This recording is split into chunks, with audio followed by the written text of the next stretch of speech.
dari kecil orang sudah manggil Anda dengan sebutan Beja. Ada beberapa album Anda masuk dari vokalis ya, seniman salah satu band di Indonesia. Dan alhamdulillah 2 atau mungkin 3 dari personilnya sudah hijrah ke manhaj salaf. Alhamdulillah. Mungkin salah satunya ada hadir di sini, Akhi Adit, pemain keyboard kami. Dan saudara kami, dia drummer dari additional dari The Five juga dulu. Udah hijrah juga. Drumnya udah dihancurin sama dia, Masya Allah. Dan asbabnya kami hijrah ialah dari Ustadz Khalid, lihat kajian beliau.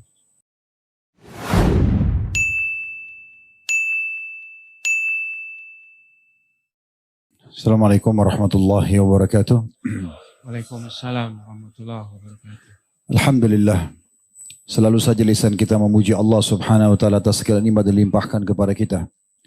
Terutama adanya kesempatan kita bisa duduk dalam majelis ilmu, bisa sholat berjamaah, bisa berzikir, bisa berdoa, membaca Al-Quran, saling memberikan nasihat, membantu orang-orang susah, silaturahim keluarga, apa saja dari kebaikan-kebaikan ini. Selama Allah subhanahu wa ta'ala berikan kesempatan untuk itu, maka ini sebuah nikmat yang harusnya kita syukuri dan jaga.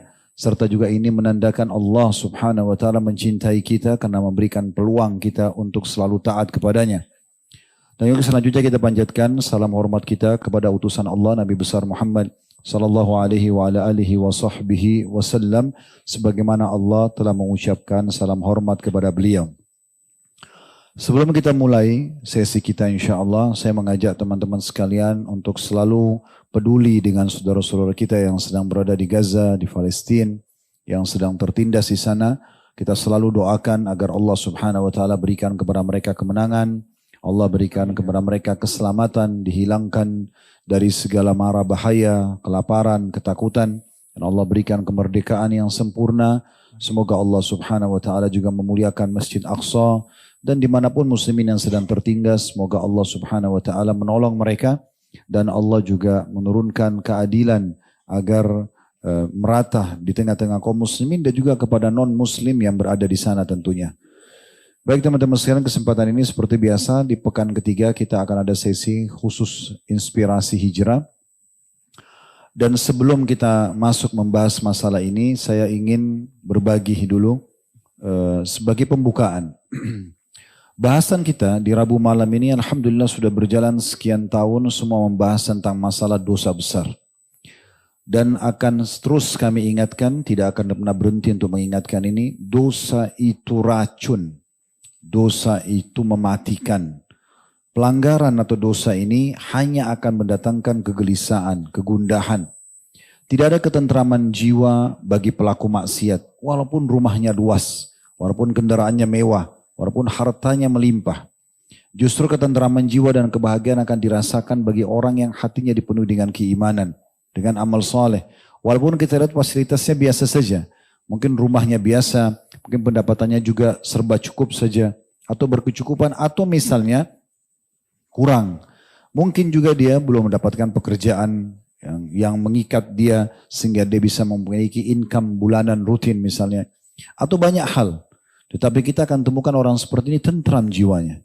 Walaupun makan mungkin sehari cuma sekali, tapi dia bisa sholat berjamaah di masjid, dia bisa puasa Senin Kamis, dia bisa hadir majelis ilmu. Kita temukan hidupnya bahagia. Tidak ada beban dalam fikiran, hatinya tidak pernah gelisah. Itulah ciri dan perbedaan dasar antara orang-orang yang taat dengan orang-orang yang bermaksiat. Apalagi kalau seseorang di antara kita bisa menggabungkan, di mana Allah Azza wa Jalla membukakan bagi dia dunia ini, pintu rezeki, dia bisa memiliki pendapatan yang bagus, martabat dan harga dirinya yang cukup tinggi, karena dia menjaganya, memuliakannya, dia mengejar prestasi terbaik di dunia ini. Kemudian digabung dengan keimanan dan amal soleh, itu luar biasa. Oleh karena itu teman-teman sekalian, di saat Allah berikan peluang kita bisa beramal soleh, maka bersyukurlah. Dan kalau ada peluang untuk melakukan perbuatan dosa, hindari, jangan dilakukan. Karena ini hanya akan mendatangkan murka Allah subhanahu wa ta'ala. Pernah dalam sebuah athar, sebuah riwayat dinukil oleh Ibnu Qayyim rahimahullah dari buku Ad-Da' wa Dawa di halaman 46. Sebuah athar dari Ummul Mukminin Aisyah radhiyallahu anha Beliau pernah ditanya, apa yang Anda ketahui wahai Ummul Mukminin tentang gempa? Bencana gempa. Kita biasa rasakan juga di negara kita dan di dunia ini tidak asing dengan gempa. Maka yang luar biasa dari jawaban Ummul Mukminin Aisyah radhiyallahu anha, dan ini sudah saya singgung riwayat ini di khutbah Jumat waktu itu di Masjid Raya Kota Padang. Ada judul ceramah kami, judulnya Pesan dari Langit. Dan cukup banyak sekali kami sampaikan dalil-dalil berhubungan dengan masalah ancaman-ancaman Allah dari langit sana bagi para pembangkang dan pelanggar. Tapi ada satu riwayat yang unik dari Aisyah, beliau mengatakan tentang gempa. Dan sekali lagi bisa kembali ke buku Ibnu Qayyim Ad-Da' wa Dawa di halaman 46. Dan ini sudah diterjemahkan dalam bahasa Indonesia. Beliau mengatakan kalau manusia sudah melakukan perzinahan, menghalalkannya, meminum minuman keras, dan juga sibuk dengan nyanyian, dengan alat-alat musik, beliau mengatakan, maka Allah yang di langit sana merasa cemburu dan berkata kepada bumi, goncangkanlah dirimu. Maka terjadilah bencana tersebut, gempa. Apabila manusia-manusia itu menyadarinya, meninggalkan 3 hal yang disebutkan itu oleh Aisyah radhiyallahu adalah zinanya, kemudian tadi minum khamar dan musik dan nyanyiannya ini, maka bumi itu akan tenang. Tapi kalau mereka mengulanginya kembali, kata Aisyah radhiyallahu anha, maka Allah menyuruh bumi itu untuk menyuruh agar bumi itu goncang kedua kalinya, sehingga binasalah lokasi yang ada di sekitar bumi itu dan binasa juga manusia yang ada di sekitarnya. Ini statement bukan statement baru, 1400 tahun yang lalu disampaikan tentang bahayanya ancaman-ancaman yang datang. Dan kita tahu kalau gempa datang itu, dia tidak akan lagi memilah mana orang baik, orang buruk. Ya, kata Nabi SAW, kalau telah terjadi bencana maka semua bisa kena. Orang beriman dan orang kafir ada di situ akan kena. Pelaku maksiat dan tidak juga akan kena. Dan ya, kenanya ini kata Nabi SAW nanti akan dibangkitkan sesuai dengan niatnya masing-masing. Dan dalam sebuah hadis yang sahih kata Nabi SAW, perumpamaan kalian dengan orang-orang yang melakukan kemungkaran atau kemaksiatan ibarat orang yang berada di atas sebuah kapal yang besar. Dan kalian ada di bagian atas, mereka ada di bagian bawah. Lalu mereka setiap kali mau mengambil air, mereka harus naik ke atas. Mereka harus naik ke atas melewati kalian lah. Gitu. Maksudnya melewati orang-orang beriman kalau mereka mau buat dosa ini. Dan mereka berkata satu sama yang lain, daripada kita selalu lalang ke atas, ketemu sama orang-orang ini, kita jebolin aja kapalnya. Buat lubang, dan kita ambil air, tidak perlu naik ke atas. Kata Nabi SAW, kalau kalian biarkan mereka menjebol kapal itu, maka tenggelamlah kalian semua. Maksudnya kalau kalian biarkan mereka dengan kemaksiatannya, maka bukan cuma mereka yang kena, kalian pun kena. Terutama bagi orang-orang beriman yang tidak mau tahu. Ya terserah, dia mau zina, terserah dia mau bohong, terserah dia mau jadi pelaku maksiat, terserah dia, yang penting saya tidak. Ini gak bisa dalam Islam. Dalam sebuah riwayat Bukhari, pernah Nabi SAW mengatakan, pernah Allah Azza wa Jalla mengutus Jibril alaihissalam untuk membinasakan satu negeri. Lalu Jibril menemukan di negeri itu ada satu hamba Allah yang sangat soleh. Kata Nabi SAW, Jibril kembali kepada Allah lalu mengatakan, ya Allah, di negeri yang engkau perintahkan untuk dihancurkan ada satu hambamu yang soleh di sana. Apa kata Nabi SAW? Allah berfirman kepada Jibril, mulai siksaan dari orang itu. Orang yang soleh itu duluan kamu siksa. Karena dia tidak pernah menyuruh pada kebaikan, melarang dari kemungkaran. Mau selamat sendirian. Terserah orang buat dosa, saya nggak mau ingatkan. Nggak bisa. Justru dia yang kena hukuman di situ. Kenapa dia biarin? Kecuali dia sudah ingatkan, ya, di 3 tahapan yang Nabi SAW ingatkan, man ra'a minkum munkaran falyughayyiru biyadi. Siapa yang lihat kemungkaran dia bisa ubah dengan tangannya. Fa in lam yastati' fa bilisani. Kalau dia tidak mampu maka dengan lisannya. Fa in lam yastati' fa biqalbi. Kalau dia tidak bisa baru dengan hatinya. Wa dzalika adhaful iman. Dan itu selemah-lemah iman. Enggak ada orang tidak bisa pungkiri dengan hatinya. Kalau kita sudah mengatakan dalam hati, ya Allah, semoga engkau berikan hidayah. Di saat itu kita selamat. Tapi kalau kita tidak peduli, tidak pernah ada penyampaian, dan kadang-kadang bahkan penyampaian dalam pengajian teman-teman mungkin membuat sebagian orang tidak suka. Kayak kita membahas apa, misalnya sebuah hukum dalam pengajian seperti orang banyak mungkin tidak suka. Tidak sukanya kenapa? Karena bagi dia suka perbuatan itu. Dia tidak ingin diingatkan. Tidak mungkin. Dari dalil yang kami sampaikan tadi, kalau kami tinggal diam, berarti otomatis kalau dia dihukum kita juga kena hukuman. Karena itu kebodohan namanya. Kecuali kalau dia dihukum sendiri gak ada masalah. Ya. Seperti sering orang kumandangkan, oh ini LGBT nggak apa-apa kok, biarin aja. Toh kalau dulu kaum Lut disiksa, kita di sini nggak disiksa, banyak negara nggak disiksa. Kok tunggu lucu disiksa dulu, baru mengatakan, oh iya azab Allah datang ya. Kan tidak mungkin. Dan tidak mungkin tinggal diam. Kalau diingatkan ya harus diingatkan supaya kitanya selamat. Dia tetap mau buat terserah. Yang penting kita sudah mengingatkan dan tidak boleh kita tinggal diam teman-teman sekalian. Nah ini perlu digarisbawahi. Jadi kemaksiatan kitanya sendiri jangan coba. Tidak perlu untuk dipelajari dan dicoba. Babi haram mau tahu dulu rasanya. Zina haram mau tahu dulu rasanya. Nggak perlu gitu kan. Udah selesai itu haram tinggalkan. Cukup kita tahu. Dan nikmati yang halal selesai. Sejak akan diperintahkan tinggalin dilarang. Sampai ajal datang meninggal kita akan dapat kebahagiaan dunia. Dapat kebahagiaan akhirat. Beruntunglah orang yang faham ini kemudian dia jadikan sebagai pegangan hidupnya. Dan insya Allah malam ini kita akan berada di salah satu tema inspirasi hijrah dengan saudara kita Hamzah. Insya Allah beliau akan kenalkan dirinya dulu. Fadal kalau antum mau kenalin diri dulu. Assalamualaikum warahmatullahi wabarakatuh. Waalaikumsalam warahmatullahi wabarakatuh. Sebenarnya Anda ngerasa bahwa Anda kurang layak untuk disebut sebagai inspirasi hijrah karena dosa-dosa Anda di masa lalu itu yang bikin Anda sebenarnya nggak mau. Kalau bukan karena guru kami, Ustaz Khalid Basalamah yang minta Anda rasa Anda cukup untuk kembali tampil gitu, Ustaz. Tapi Anda nggak mungkin menolak guru Anda. Jazakallah khair. Jadi nama Anda Muhammad Hamzah, tapi dari kecil orang sudah manggil Anda dengan sebutan Bejah. Ada beberapa album Anda masuk dari vokalis ya, seniman salah satu band di Indonesia. Dan alhamdulillah 2 atau mungkin 3 dari personilnya sudah hijrah ke manhaj salaf. Alhamdulillah. Mungkin salah satunya ada hadir di sini, Akhi Adit, pemain keyboard kami. Dan saudara kami, dia drummer dari additional dari The Fly juga dulu. Udah hijrah juga. Drumnya udah dihancurin sama dia, Masya Allah. Dan asbabnya kami hijrah ialah dari Ustaz Khalid, lihat kajian beliau. Mungkin begini ya Hamzah, setelah antum kenalkan nama antum tadi, teman-teman pengen tahu nih, profesi antum tentunya apa ya? Musisi ya? Musisi. Oke. Mungkin bisa teman-teman tahu, apa yang memotivasi antum di saat itu ingin menjadi musisi?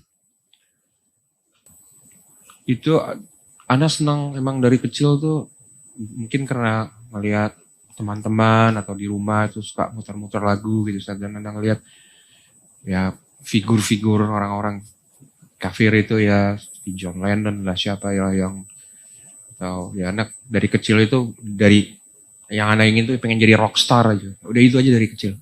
Anak pengen jadi performa, anak pengen jadi. Berarti karena pengaruh dari orang sekitar yang memang terbiasa mendengar itu sehingga antum termotivasi untuk jadi itu. Ya, dan di lingkungan sekolah anak dulu ada beberapa yang penyanyi juga saat kakak kelas sana ada beberapa orang gitu ya. Jadi anak pengen gitu. Gitu. Jadi itu yang memotivasi ya. Berarti ada lingkungan di sekitar lingkungan yang mungkin membentuk keinginan dan angan-angan itu, harapan itu sehingga terjadi. Iya. Baik, mungkin lebih lanjut lagi antum bisa cerita kepada ikhwan dan akhwat kita pada saat antum menjadi seperti itu, ya, profesi itu. Ada profesi yang lain ditekuni? Ada, Ana bisa dibilang dulu ya main-main proyek itu, Ustaz. Di government gitu, Ustaz. Ya, Ana giring proyek lah, enggak banyak sekali syubhat-syubhatnya, Ustaz. Ana kunci-kunci tender, belum entertain-nya. Lalu kemudian Ana ketimpa masalah, Ustaz. Benar-benar bikin Ana pusing, tapi itu menjadi pintu awal Ana hijrah karena uang yang segitu banyak itu nggak ada mungkin ada yang bisa ngasih. Berarti selain musisi juga bisnis, proyek-proyek gitu. Iya, Ustaz. Tapi dalam pandangan antum setelah sekarang mulai belajar agama, proyek-proyek itu halal atau syubhat? Haram, Ustaz. Syubhat. Haram dan syubhat. Iya, karena kita gimana biar orang lain nggak bisa ikut proyek ini, kita kunci KAK-nya, kita syarat-syaratnya itu hanya kita, perusahaan kita sendiri yang bisa masuk, kita yang menang gitu, Ustaz. Belum lagi harus ngamanin panitia-panitia kayak gitu lah, Ustaz. Jadi di saat Anda kena itu, lalu Anda berpikir Anda naik taksi online Kemudian sopir taksinya itu muter kajian gitu saat dari Hasan Al-Basri rahimahullah. Oh ini masuk ke sebab hijrahnya dulu ya. Iya. Oke, ini mungkin kita masuk habis ini. Iya. Jadi saudara kita Hamzah tadinya beliau musisi, kemudian ada motivasinya tadi kena lingkungan sekitar, juga kerja proyek-proyek. Tapi menurut pertimbangan antum proyeknya itu berarti syubhat ya. Syubhat. Nah biasanya kalau hal-hal seperti ini kita juga bisa buktikan kalau hal itu baik atau tidak. Lingkungan kita yang terbentuk karena aktivitas itu. Contoh misalnya kita aktif di pengajian seperti ini. Itu kan nanti akan terbentuk komunitas ya. Komunitas kita ya. Kita akhirnya berteman sama teman-teman yang bisa di pengajian. Kita juga akhirnya bicara dengan mereka. Oh ternyata mereka itu tadinya masa lalunya begini terus hijrah. Terus mereka juga sekarang mulai pindah transisi ke usaha-usaha. Mungkin ada pendapatan yang halal itu satu paket biasanya. Dan biasanya pasti ke masjid. Nah kalau sesuatu yang berbau dosa biasa satu paket juga itu. Betul. Kayak misalnya orang kalau proyeknya itu bersumber dengan sesuatu yang haram. Itu satu paket. Pasti nggak jauh dari diskotik. Tidak jauh dari persinahan, tidak jauh dari minuman keras, apa begitu? Betul sekali, Ustaz. Begitu. Nah biasanya itu salah satu indikasi kita bisa menilai, oh ini benar atau tidak. Karena antum kalau hadir di pengajian nggak mungkin pulang dari sini lalu diajak ke karaoke kan? Atau nggak mungkin diajak ke diskotik kan? Pasti teman-teman di sini paling ajak makan, itu pun dibayarin. Paling janjian besok ketemu di pengajian mana lagi kan? Iya. Nah biasanya seperti itu indikasinya. Tapi mungkin teman-teman lebih jauh mau tahu gimana prosesi sehingga antum meninggalkan itu. Apa yang menyebabkan kok tadi dari sebuah hobi yang mungkin antum juga punya nama pada saat itu sudah terkenal nasional. Terus kemudian antum tiba-tiba mau hijrah. Fadal, tadi antum cerita sempat naik taksi tadi ya. Iya, tapi sebelumnya ada yang terlewat saat Ana sempat ngerasain bosan hidup Ustaz. Di saat Ana di atas itu. Suara antum kerasin teman-teman. Di saat Ana berada di puncak itu semuanya ada, semuanya bisa, duit ada. Itu kepingin hidup kok kayaknya gampang banget ya karena mungkin karena faktor semua yang tadi Ustaz sudah jelaskan itu. Saya pengen jadi legend Ustaz. Saya pengen mati. Itu yang kepikir dari saya. Maksudnya mau bunuh diri? Ya. Dan itu keinginan itu sangat kuat sekali.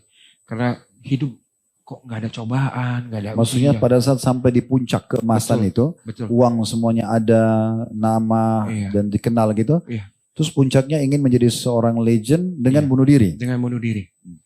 Kenapa bunuh diri? Karena bego Ustaz.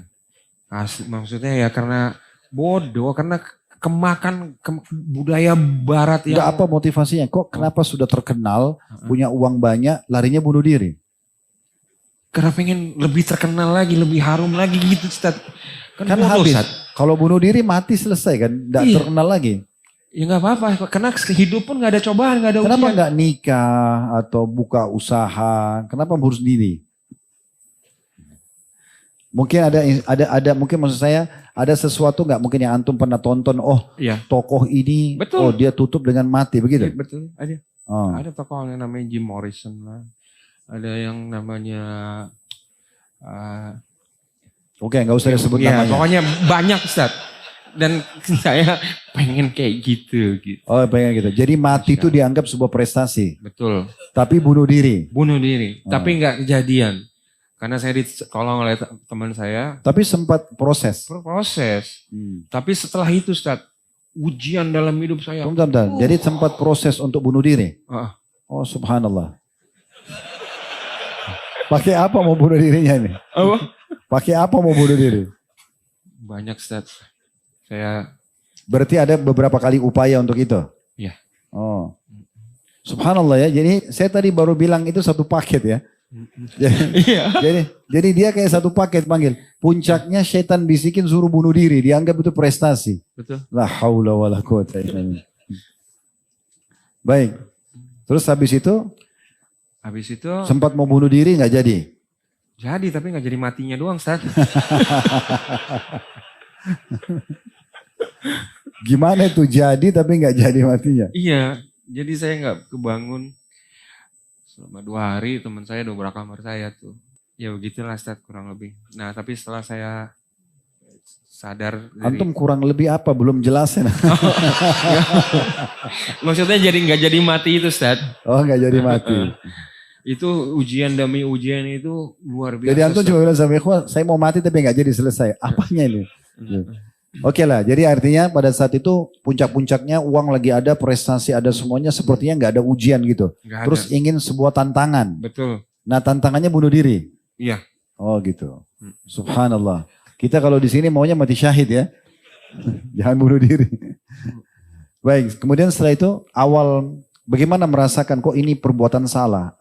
Bagaimana awal munculnya perasaan ini salah? Terus kemudian kok sekarang maunya larinya kembalinya ke agama nih, meninggalkan pekerjaan. Iya. Jadi yang saya rasakan setelah saya peristiwa yang tadi itu Ustaz, itu Tadi dulu ke ujian. taksi itu kenapa tadi? Oh ya. Naik di taksi kemudian? Itu udah setelah tahun 2016 itu Ustaz. Yang tadi saya sebelumnya itu sekitar tahun 2000-an itu 2005 2006 itu. Yang tadi saya bilang saya mau bunuh diri. 2004. Antum makin kecil suaranya nih. Antum masih hidup, jangan hilangin suara. Oke. Takut feedback aja sih, itu kan feedback. Enggak insya Allah. Yang penting jangan kayak waktu rock dulu, ini pengajian. Terus ya jadi waktu naik taksi itu lagi muter kajian dari Yang putar kajian supirnya, supirnya. Nah, bukan begitu- antum yang minta ya. Bukan. Oh, terus? Jadi Ana waktu itu lagi stres-stresnya tuh San.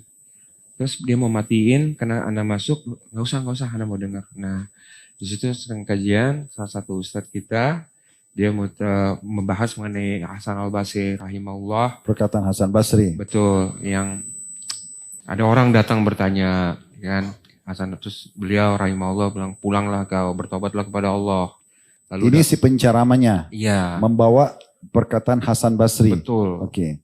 Ada sampai beberapa kali sampai akhirnya murid-muridnya dan istrinya bertanya, ya Imam, kenapa dari kemarin jawabanmu hanya bertaubat, pulang dan bertaubat?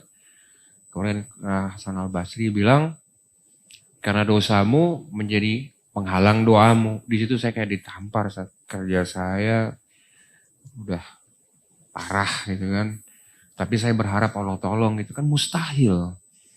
Jadi saya waktu itu sudah bernazar, kalau seandainya memang Allah selesaikan masalah ini, saya akan hijrah total. Saya akan tinggalin semua, saya akan berhenti ini, saya akan berhenti, saya akan total, saya akan Berarti ibadah. spontanitas waktu itu mau hijrah karena dengerin potongan ceramah yang diputul oleh supir taksi perkataan tentang Hasan Basri. Betul, Bahwasanya dosa itu jadi penghalang kedekatan kepada Allah gitu. betul. Terus setelah itu apa yang antum lakukan? Langkah apa? Saya waktu itu, Ana waktu itu berpikir ada 1 miliar umat Islam di Indonesia yang berteriak.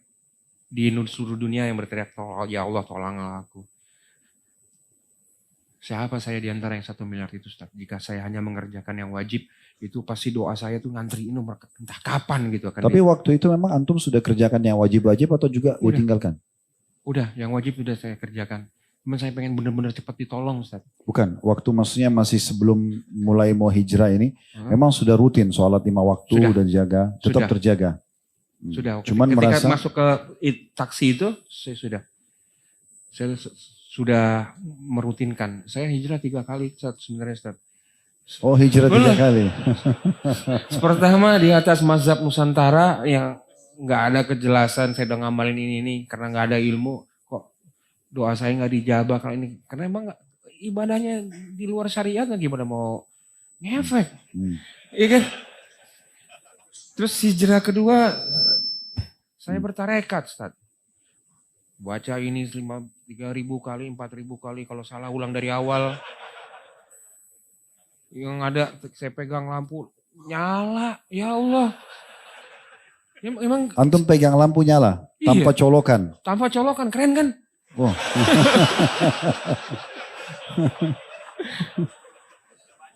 Jadi kami itu yang benar-benar tersesat itu dulu menganggap. Loh sebentar, kenapa antum anggap itu sesat? Kan bagus bisa nyalain lampu tanpa listrik. Karena Itu hemat, gak usah bayar PLN tiap bulan. Karena saya di saat itu langsung sadar bahwa Nabi kita SAW nggak sakti, Ustaz. Dan saya nggak pernah minta jadi sakti. Saya pengen dekat dengan Allah, itu yang saya ingin dekat dengan Allah. Saya nggak mau lagi sesat kayak dulu. Saya nggak mau sesat lagi ya Allah. Oh, jadi awal transisi dari pekerjaan antum yang dulu antum anggap haram segala macam, terus antum mulai dengerin ceramah di Iya. mobil, terus antum tersentuh, Iya. itu antum mulai hijrah melalui 3 tahapan hijrahan gitu. Sebelumnya pernah Ustaz, yang saya kenal sunnah itu yang 2016 kemarin itu yang di taksi. Tapi sebelumnya Oh, itu sudah tadi. mulai prosesi Iya. hijrah. Saya tahu bahwa saya selama ini setiap saya ngaco dikit, setiap saya bikin sesuatu dosa, nggak lama Allah tegurnya, Ustaz. Entah saya masuk penjara lah, entah saya inilah, itu nggak.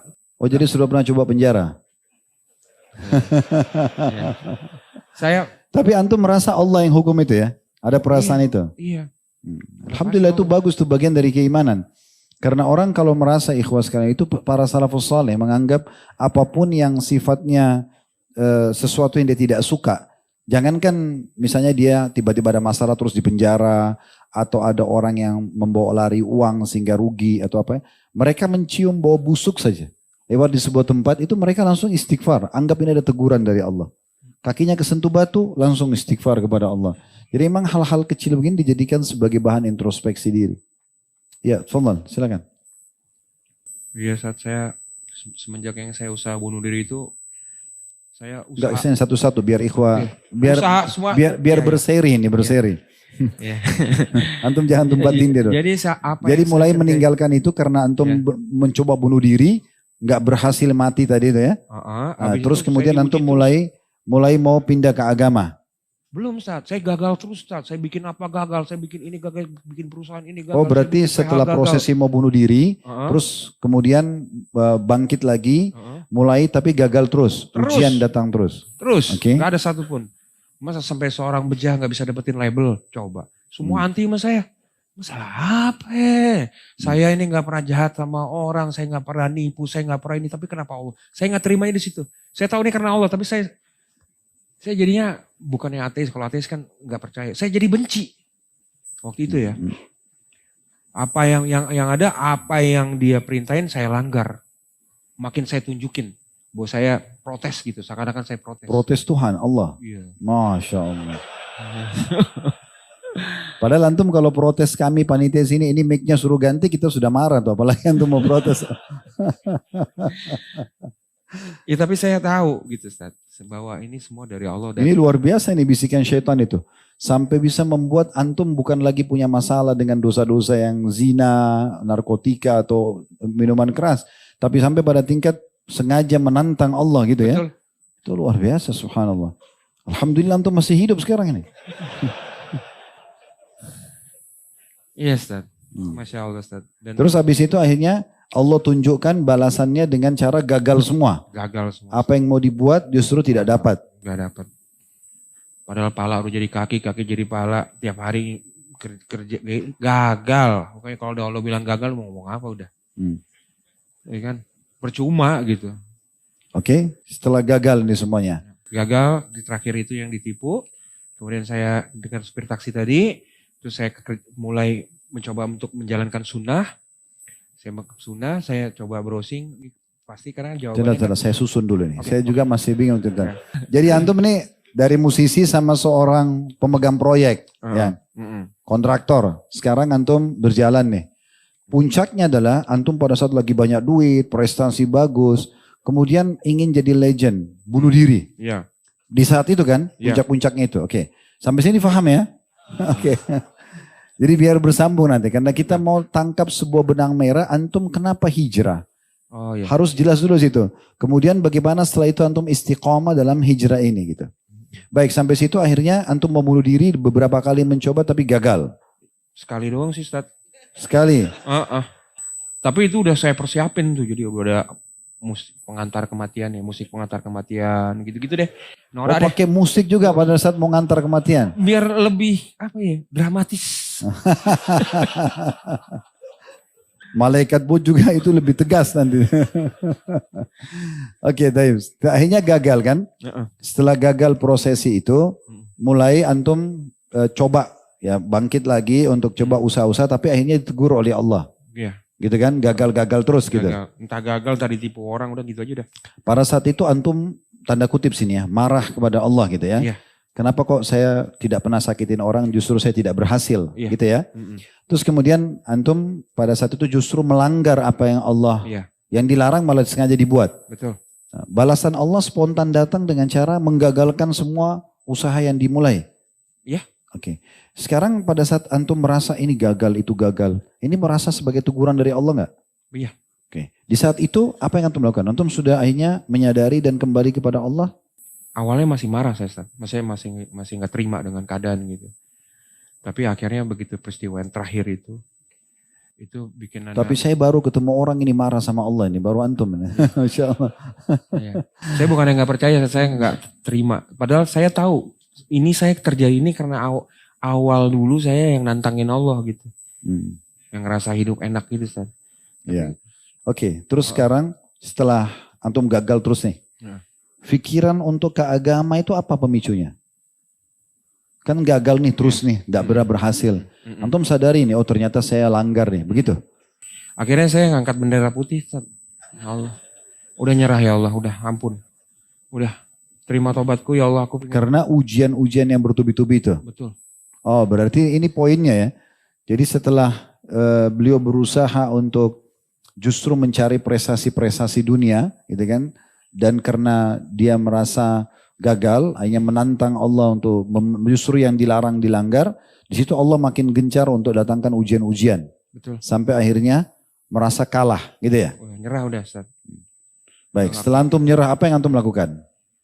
Anda mencoba melakukan amalan-amalan yang Anda tahu dari kecil. Hanya sholat 5 waktu, mungkin qabliyah badiahnya juga nggak tahu. Yang 12 rawatib itu kan belum tahu sama sekali. Sebenarnya yang Anda tahu, pasti sunnah yang akan mendekatkan Anda kepada Allah. Karena kalau Anda hanya mengamalkan yang wajib saja, itu 1 miliar penduduk di seluruh dunia ini juga ngamalin wajib. Jadi doa Anda itu mengantri nomor berapa? Nggak mungkin Anda, sedangkan Anda butuh sekali, Anda ingin cepat ditolong, Anda ingin cepat dekat gitu, Ustaz. Nah akhirnya di saat itu Anda browsing, Ustaz, kajian sunnah.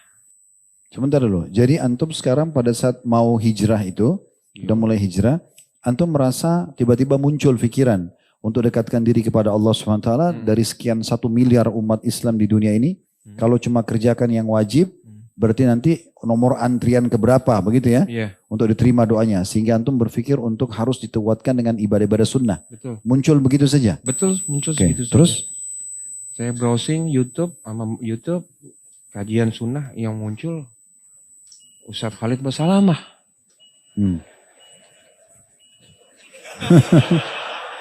Durasi 2 menit, ibadah harus dipaksakan. Ustadz bawakan Quran surat Al-Ankabut, walazina jahadu fina lanahdiyannahum subulana wa inna muslimin. Itu makin saya, emang benar ibadah harus dipaksakan, ibadah itu, hidayah itu harus dijemput. Kalau Ustadz bilang sampai kapanpun kalau nggak mulai baca Quran tiap malam sampai mati nggak akan baca. Benar. Saya makin gencar tuh, saya makin tiap malam baca Quran, saya ngelakuin puasa Senin Kamis saya nggak pernah tinggal. Terus saya datang ke kajian. Namun yang masalahnya semua kajian, apalagi yang Ustadz yang ada embel-embel LC-nya waktu itu LC gitu saya datangin. Akhirnya akidah saya, lah yang ini bilang Allah ada di mana-mana, yang ini bilang Allah di atas arsy, yang ini bilang musik haram, yang ini bilang enggak, ini mana yang saya sampai nangis tadi. Ya Robku, ihdinas siratal mustaqim, tunjuk Islam yang mana nih ya Allah. Yang mana Islam? Semuanya mengaku Islam, semuanya mengaku Ahlussunnah wal Jamaah. Terus? Ya.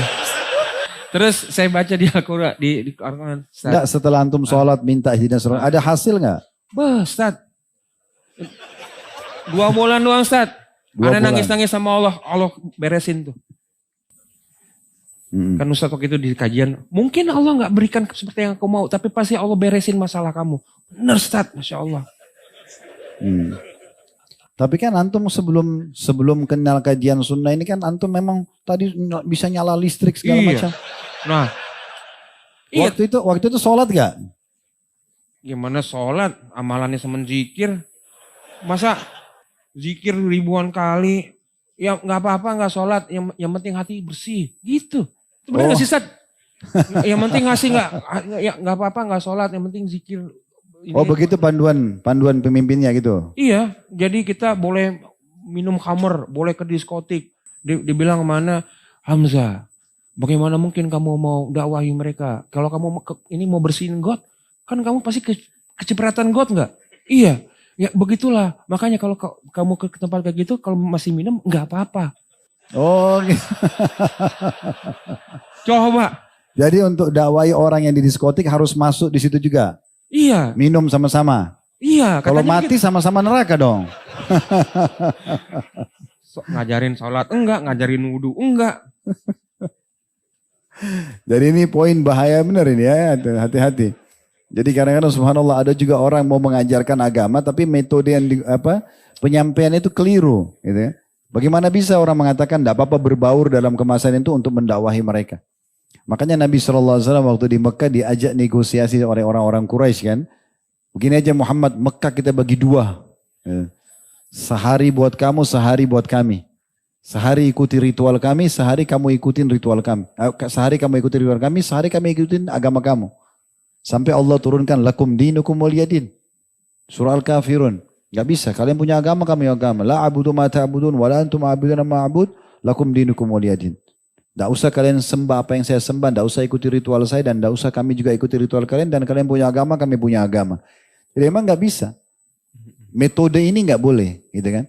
Untuk untuk mendakwahi orang yang salah, kita masuk dulu ke tempat mereka. Nggak perlu. Kita datang mungkin di rumahnya barangkali ya, kalau kita bertetangga, atau kita memberikan hadiah buku, dikirim mungkin, tapi kalau kita masuk berbaur di tempat dosa itu bahaya sekali.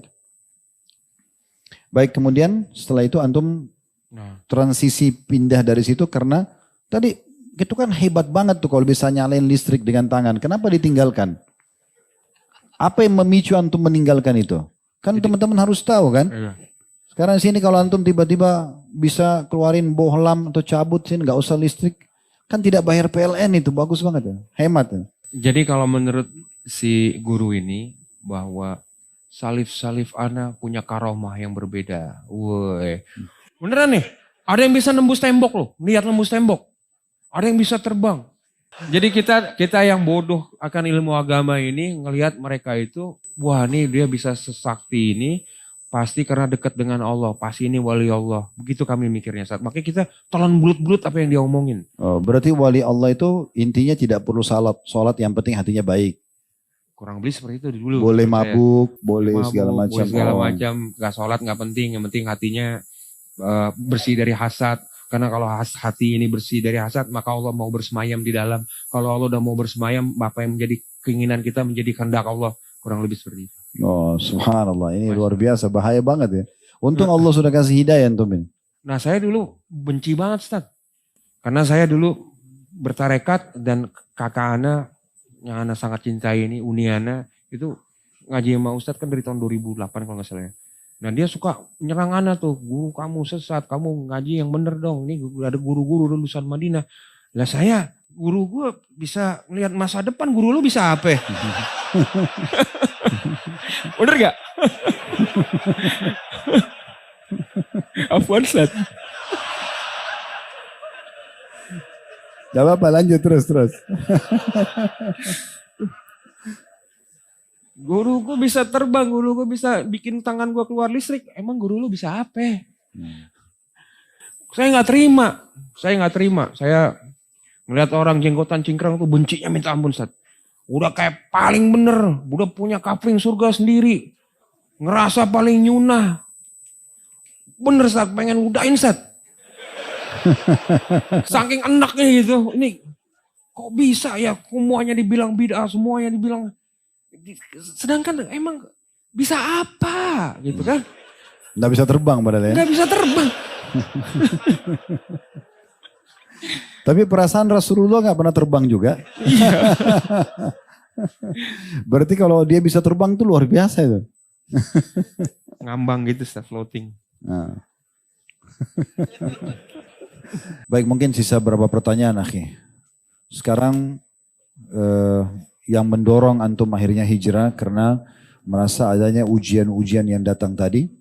Kemudian antum akhirnya merasa memang harus kembali kepada Allah, intinya begitu ya. Terus melalui proses tadi sempat mengikuti aliran yang bisa nyalain listrik di tangan dan segala macam. Sampai akhirnya antum sempat mengenal dakwah sunnah gitu ya. Betul. Baik, sekarang mungkin ikhwah perlu tahu dan akhwat kita, setelah antum mulai mempelajari agama lebih dekat, sunnah-sunnah Nabi SAW, apa yang antum merasakan sekarang? Bagaimana membedakan antara ketenangan jiwa yang antum merasakan sekarang dengan masa-masa sebelumnya dulu? Yang Anda jelas rasain itu haus akan ilmu, haus akan ibadah, ingin selalu dekat dengan Allah, setelah mengamalkan sesuatu, ingin mengamalkan amalan yang lain, begitu terus. Jadi seakan-akan Allah bukakan pintu agar Anda ini lebih ingin terus dekat sama Allah, ingin terus dekat sama Allah. Dan ini belum pernah Anda temuin, belum pernah Anda sebelumnya Anda rasain. Nikmatnya seperti Ustaz Khalid pernah bilang, nikmatnya iman, nikmatnya merasakan ketakwaan kepada Allah, nikmatnya dekat dengan Allah ini luar biasa. Ustaz. Ini nggak bisa kita terbayarkan dengan apapun juga. Dan ini emang yang Anda cari-cari, Anda tunggu, Anda inginkan dari dulu ini Ustaz. Bukan sakti dan segala macam, enggak. Anda ingin kalau nanti Anda ada masalah, Allah kasih solusi cepat, atau Anda berdoa apa, tapi Masya Allah Ustaz, setelah Anda hijrah di manhaj yang hak ini, jalan Allah, manhaj salaf ini, semua doa Anda dijabah oleh Allah Ustaz, Masya Allah Ustaz. Masya Allah. Tapi untuk istiqomah, antum supaya bisa istiqomah konsisten sekarang, untuk ketenangan yang antum rasakan, apa yang antum lakukan? Duduk di kajian, yang jelas. Dulu di kajian. Kemudian selalu berkumpul dengan teman-teman yang soleh. Pokoknya semua pesan Ustadz itu insya Allah Anda jalanin. Tiap malam baca Quran. Kemudian semampunya melakukan amal-amalan sunnah. Majelis ilmu ini yang pertama tadi itu rutin online, offline. Datang ke kajian dan duduk di kajian. Datang berarti offline. Bahas kitab. Jadi bukan tematik. Terus kemudian yang teman-teman tadi maksudnya yang ditemukan di pengajian juga. Iya Ustaz, itu Anda minta sama Allah, ya Allah berikanlah kepada aku hamba-hamba Allah yang soleh yang bisa mendekatkan aku lebih dekat kepadamu. Itu langsung Allah kasih. Ya Allah jadikanlah salah satu dari asatid Ustaz Sunnah itu sebagai sahabatku, Allah kasih. Masya Allah. Ustaz. Terus baca Quran malam. Insya Allah. Antum sudah tahu hadis ya yang Nabi SAW mengatakan siapa yang membaca 10 ayat di malam hari sebelum tidur itu lebih baik daripada 1 kintor. Ada di sini video Ustaz. Tenang aja Ustaz, udah Anda posting juga. Ya artinya membaca itu murid teladan nih Ustaz. Tapi selain baca Quran dari apa lagi? Ada yang lain enggak? Antum dari awal sudah bisa baca Quran atau masih proses belajar kemudian sekarang baru bisa? Karena alhamdulillah bisa sih Ustaz. Ya walaupun enggak lancar dulu ya, tapi bisa. Karena kan sekolah anak di sekolah Islam gitu, sampai kuliah pun di Universitas Islam. Jadi emang ada ya walaupun ada backgroundnya. Ada backgroundnya lah. Baca Al-Quran dengan terjemahannya Ya, atau? Dengan terjemahan. Ada yang lain? 3 tadi antum sudah lakukan itu? Selain itu? Duduk majelis ilmu, berteman sama orang-orang yang komunitas baik menurut antum, terus kemudian baca Quran. Iya.